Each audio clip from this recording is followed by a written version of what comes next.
Hi next நம்ம USD JPY இது பார்ப்போம். இந்த ஸ்கிரிப்ட் உங்களுக்கு லாங் டைம் நான் வந்து ஒரு பையில் இருக்குது மார்க்கெட்டு சைட்வேஸ் பை சொல்லலாம் சொல்கிறேன். என்னோட சப்போர்ட் அந்த லெவல் சொல்லியிருந்தேன். ஸோ மேபி இந்த லெவல் வந்திருக்கு.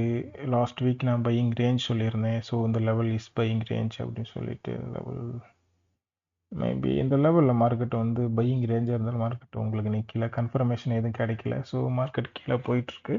ஸோ இந்த இடத்துல எந்த கன்ஃபர்மேஷனும் இல்லை. ஸோ ரேஞ்சு நமக்கு ஃபெயிலியர் தான். மேபி கன்ஃபர்மேஷன் கொடுக்கல. ஸோ அதனால் நம்ம என்ட்ரியும் போயிருக்க மாட்டோம். ஸோ கண்டினியூஸாக வந்து பார்த்தீங்க அப்படின்னா செல்லிங்கு வீக்லிலேயும் உங்களுக்கு நல்ல ஒரு செல்லிங் கொடுத்துருக்காங்க. ஸோ இந்த இடம் ஒரு சப்போர்ட். நான் உங்களுக்கு ஆல்ரெடி சொன்ன மாதிரி இந்த இடமே உங்களுக்கு ஒரு சப்போர்ட் தான், சப்போர்ட் ஜோன் தான். ஸோ வெயிட் பண்ணி பார்ப்போம்.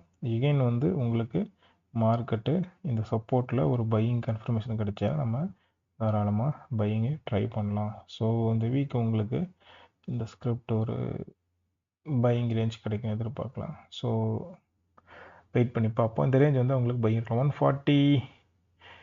141 range is buying range.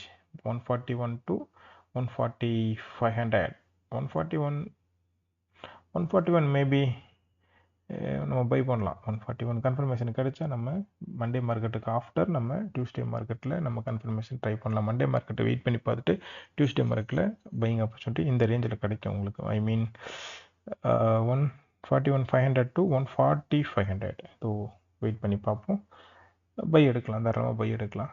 So target நான் லேட்டராக சொல்கிறேன். தேங்க்யூ. மெசேஜ் பண்ணுங்கள் கமெண்ட் பாக்ஸில்.